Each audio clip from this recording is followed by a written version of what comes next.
हाँ जी, चलिए आइए स्टार्ट करते हैं। Revision of part 2 of salary perquisites. सबसे पहले rent free accommodation. Rent free accommodation में अगर गवर्नमेंट दिखाई दे आपको तो उस सिचुएशन में एम्प्लॉय की सैलरी रेलिवेंट नहीं है। अगर गवर्नमेंट ने मकान दिया रहने के लिए अपने एम्प्लॉय को तो गवर्नमेंट एक लाइसेंस फीस फिक्स करेगी, एक अमाउंट फिक्स करेगी, उतना अमाउंट एम्प्लॉय की इनकम में ऐड कर दीजिएगा। What ever government has fixed, उसका नाम है लाइसेंस फीस। दूसरी बात, होटल में दिया जाए अगर तो वहां पर टैरिफ लिखा होगा। टैरिफ का मतलब होता है होटल के चार्जेस। जो होटल टैरिफ है यानी कि रेंट है जो, और 24% of salary government non government दोनों के लिए, विच एवर इज लेस, जितना भी 24% तक सैलरी का उतना अमाउंट हम एम्प्लॉय की इनकम में ऐड कर देंगे। ना गवर्नमेंट एम्प्लॉय है ना होटल में है, नॉर्मल एम्प्लॉय है, तो आप ये चेक करेंगे कि मकान एम्प्लॉयर का अपना है या रेंट पर है। मकान अपना है इसका हिंट मिलेगा आपको, एफआरवी लिखा मिलेगा, या एक्चुअल रेंट लीज रेंट कहीं नहीं लिखा मिलेगा। एफआरवी लिखा मिले सिर्फ मतलब मकान एम्प्लॉयर का अपना है। अब जब मकान एम्प्लॉयर का अपना है तो कंसंट्रेट करें पॉपुलेशन पर। पॉपुलेशन गिवन ना हो तो एक नोट डालिए, एक्सीडिंग 25 लाख है आपका वहां पर हो। फिर उस सिचुएशन में स्लैब देखिए कि स्लैब कौन से में आ रहा है वहां पर, 15, 10 या 7.5। अगर मकान में लीज रेंट या एक्चुअल रेंट गिवन है तो आप मैक्सिमम कितना टैक्सेबल करेंगे, 15%। Population of city will not be relevant. Next page. जब आप सैलरी देखेंगे इस पर्पस के लिए तो ध्यान रखें कि सारे अलाउंस देखते हैं हमें, सारे पर्क्स हटा देने हमें। कैसे पता चलेगा कि अलाउंस है पर्क है? अलाउंस के आगे क्या लिखा मिलेगा? अलाउंस है। और पर्क कैसे पता चलेगा? अलाउंस नहीं लिखा हो वहां पर, करेक्ट। अब उसके साथ साथ ध्यान दीजिएगा, डियरनेस अलाउंस जो अंडर टर्म्स नहीं है उसे हटा दीजिएगा। बोनस कमीशन सारे देखकर चलने हैं, कमीशन जैसा भी हो देखकर चलना है। याद रखिए जितने पीरियड के लिए मकान दिया उतने पीरियड की सैलरी बस। यानी कि आपने हो सकता है एडवांस ले लिया हो, अगले साल की सैलरी अभी ले ली हो, वो आरएफए में ऐड नहीं होगी। हो सकता है पिछले साल की सैलरी मिली हो, ऐड नहीं होगी। जिस पीरियड के लिए मकान दिया गया सिर्फ उस पीरियड की सैलरी। उस पीरियड में अगर किसी और एम्प्लॉयर से भी पैसे मिले आपको तो वो भी साथ में ऐड कर दीजिएगा। फ्रॉम ऑल एम्प्लॉयर की स्किल, जितने पीरियड के लिए मकान दिया गया उतना पीरियड जरूर हैंग कर लीजिएगा कि इतने पीरियड के लिए मकान दिया गया था वहां पर। फिर उसके बाद जितना अमाउंट रिकवर किया वहां से लेस कर लीजिएगा। अगर फर्नीचर दिया गया है, एसी, फ्रिज, टीवी, तो उसको भी साथ में ऐड कर दीजिएगा कि इतना अमाउंट फर्नीचर के नाम का ऐड किया गया। ओके। रिपेयर्स, मेंटेनेंस को क्या करते हैं वहां पर हमें इग्नोर, उसके नाम का ऐड कर चुके। Next, sweat equity shares.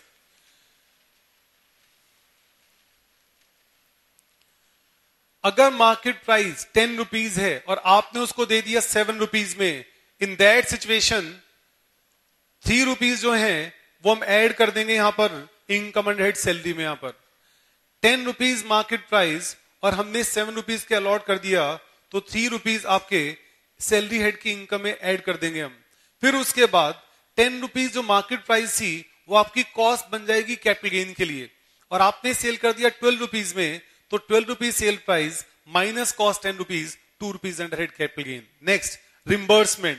आपके पर्सनल काम के लिए कुछ भी अगर रिम्बर्स कर रहे हैं तो उसको वहां पर हम ऐड कर देंगे अंडर हेड सैलरी। जैसे कि professional tax of employ, income tax of employ, life insurance premium of employ. लेकिन अगर हेल्थ इंश्योरेंस प्रीमियम रिम्बर्स किया तो सरकार ने एग्जाम कर रखा है। Next, interest free loan. याद रखिए हर महीने की लास्ट डेट को जितना आउटस्टैंडिंग है बस उतना amount on the last day of each month. और रेट ऑफ इंटरेस्ट कौन से बैंक का देखेंगे आप? एसबीआई का। किस डेट का देखकर चलेंगे? 1 अप्रैल का। ये 3 बातें ध्यान रखती हैं। अगर 20,000 तक का लोन है तो इंटरेस्ट नहीं निकालेंगे। 21,000 का तो कितने पर निकालेंगे? 21। अगर लोन दिया गया हो डिजीज के लिए, डिजीज के लिए लोन दिया गया हो और एक्सीडिंग 20,000 है तब भी टैक्सेबल नहीं होगा। 20,000 तक है तब तो हम वैसे ही पूछेंगे, एक्सीडिंग 20 है तब भी नहीं। Use of movable asset, question में ध्यान से देख लेना, लैपटॉप, कंप्यूटर, टेलीफोन यूज के लिए दिए गए हैं या ट्रांसफर किए गए हैं। अगर यूज के लिए दिए जाएंगे तो हम कुछ भी टैक्सेबल नहीं करेंगे, भले ही लिख दे पर्सनल के लिए हैं। अगर ट्रांसफर करेंगे तो एक अलग चीज है। अगर यूज कोई और मूवेबल एसेट करने के लिए देते हैं तो 10% per annum of actual cost और हायर चार्जेस जो भी है। Next, transfer. क्वेश्चन कहते हैं सेल कर दी एसेट आपने, 3%, कौन कौन सी, 50, 20 और 10%। कार, कंप्यूटर, WDV, बाकी एसेट SLM। याद रखिए, अगर आपने 1 साल के लिए एम्प्लॉयर ने यूज किया तब डेप्रिशिएट करेंगे। अगर क्वेश्चन कहता है 2 years 11 months के लिए भी किया तब भी 2 years लेकर चलेंगे यहां पर हम, ध्यान रखिए। Next, other benefits. गिफ्ट 5000 तक के एग्जेम्प्ट हैं, 6000 के आए तो 1000 टैक्सेबल हैं। कैश में दिया गया गिफ्ट तो क्या होगा, fully taxable. Free meals, T snacks fully exempt हैं, लेकिन फ्री मील्स, एक खाना ऑफिस आवर्स में मानकर चलेंगे हम नॉर्मली, कहने को दो कह देगा तो बात अलग है। ऑफिस आवर्स में एक बार खाना 50 रुपीज तक का एग्जेम्प्ट है, 60 रुपीज है, 10 रुपीज टैक्सेबल है। अगर वर्किंग डेज ना गिवन हो तो एक महीने में 25 डेज अजम्पशन है हमारी यहां पर वाली है, तो एक महीने का 1250 एग्जेम्प्ट हो गया, साल के 15,000 एग्जेम्प्ट हो गए अपने यहां पर। Next, credit card club expenditure में जो हेल्थ क्लब के हैं आपके, जो पर्सनल बिल्स, जो स्पोर्ट्स क्लब्स के हैं, उसको सरकार ने एग्जेम कर रखा है। Next, LTC। याद रखिए LTC में इंडिया में एग्जेम्प्ट है, अगर इंडिया के बाहर दी गई तो क्या करेंगे, फुल्ली टैक्सेबल है। जहां तक फैमिली का मीनिंग है वो बिल्कुल सेम है जो मेडिकल का है, सिर्फ एक फर्क है। मेडिकल और LTC में बच्चे पुराने कितने अच्छे, सारे, और नए कितने अच्छे, 2। नेक्स्ट, 4 साल में कितनी बार अलाउड है, 2 बार। और ये मैक्सिमम अमाउंट है इकोनॉमी फेयर का, उतना मैक्सिमम है। First AC rail fare maximum है, उससे ज्यादा एग्जाम नहीं करेंगे। Deluxe class, first class maximum exempt है। Next, medical.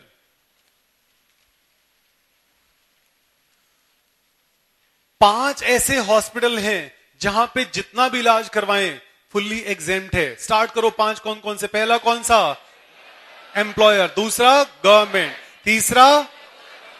तीसरा लोकल अथॉरिटी, चौथा गवर्नमेंट अप्रूव्ड, 5वां स्पेसिफाइड डिजीज, वहां सिर्फ डिजीज का इलाज। लेकिन यहां पर सिर्फ फैमिली का इलाज फुल्ली एग्जेम्प्ट है। आउटसाइड फैमिली किसी का इलाज करवाया तो यहां फुल्ली टैक्सेबल हो जाएगा। याद रखिए, फैमिली में खुद, स्पाउस, बच्चे, डिपेंडेंट, इंडिपेंडेंट सारे, लेकिन पेरेंट्स, ब्रदर, सिस्टर जो डिपेंडेंट हैं, ग्रैंड पेरेंट्स नहीं है और कोई भी कवर्ड अप नहीं है, करेक्ट। उसके बाद हेल्थ इंश्योरेंस भी फुल्ली एग्जेम्प्ट। इनके अलावा किसी प्राइवेट हॉस्पिटल में इलाज करवाया तो पूरी फैमिली के लिए कितना एग्जेम्प्ट, 15,000। अगर इंडिया के बाहर इलाज करवाते हैं तो RBI की परमिशन चाहिए होती है, उतना अमाउंट आपका हम माफ कर देंगे यहां पर। नेक्स्ट, कोई भी पर्सनल अटेंडेंट दिया जाएगा अगर, तो हम क्या करेंगे, personal attendant fully taxable. Office के नाम से देंगे तो ऑब्वियस सी बात है एग्जाम। गैस, इलेक्ट्रिसिटी, वाटर, अगर एम्प्लॉयर खुद जनरेट कर रहा है तो जो भी उसकी मैन्युफैक्चरिंग कॉस्ट आ रही है वो ऐड कर देंगे वहां पर हम। Next, children education. 2 केस में एग्जेम्पशन है चिल्ड्रन एजुकेशन। नंबर 1 जहां पर स्कूल एम्प्लॉयर का अपना है, नंबर 2 या किसी स्कूल से कॉन्ट्रैक्ट है। उन 2 केस में जितनी भी वैल्यू थी फीस की उसमें से -1,000 पर मंथ, जितना एम्प्लॉयर चार्ज कर लेगा वो फर्दर लेस कर देंगे। बच्चे कितने अच्छे, 2 या अनलिमिटेड, अनलिमिटेड। और अगर ना तो एम्प्लॉयर का अपना स्कूल है ना कॉन्ट्रैक्ट है तो क्या करेंगे वहां पर हम, देन व्हाट, नो एग्जेम्पशन। हाँ, जितना अमाउंट एम्प्लॉयर ने चार्ज कर लिया उतना जरूर लेस कर देंगे। लास्ट पर कार के केस में सिचुएशन ये है कि सबसे पहले चेक कर लें कार एम्प्लॉयर की है या एम्प्लॉई की है। अगर कार एम्प्लॉयर की है तो नोशनल अमाउंट, पार्टली की बात कर रहा हूं, बाकी तो सिंपल है। अगर कार एम्प्लॉयर की है तो partly official, partly personal, notional amount. Personal purpose के लिए माने गए फिक्स्ड हैं, विदाउट ऑप्शन है, 18, 24, 69 प्लस 900। लेकिन याद रखिए एक्चुअल मत देखना, ये नोशनल पर्सनल पर्पस के टैक्सेबल हैं।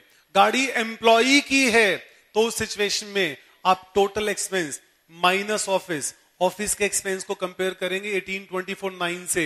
अब की बार नोशनल अमाउंट ऑफिस के नाम से है और मर्जी है आपकी, या तो नोशनल ऑफिस का ले लो या एक्चुअल ले लो। लेस हो जाएगा, बैलेंस बचेगा आपका personal taxable amount. Last, pool of cars. अगर एक से ज्यादा कार दी गई हैं तब उस सिचुएशन में आप ये ज्यूम करेंगे ऑप्शन 1 कि एक car partly official partly personal है, ऑप्शन 2 दूसरी कार क्या है वहां पर वो पर्सनल है। फिर ऑप्शन 2 घुमाकर देखेंगे तो अदरवाइज करके देखेंगे, जहां पर भी आपकी इनकम कम आएगी वो आपके लिए बढ़िया ऑप्शन है। लास्ट में कंक्लूड करना याद रखना, एग्जाम में मत छोड़ देना कि हम वहां देखकर चलेंगे कि ये car 1 partly official partly personal, car 2 हमारी सिर्फ पर्सनल। ओके, चलो जल्दी से टेस्ट स्टार्ट करो फटाफट।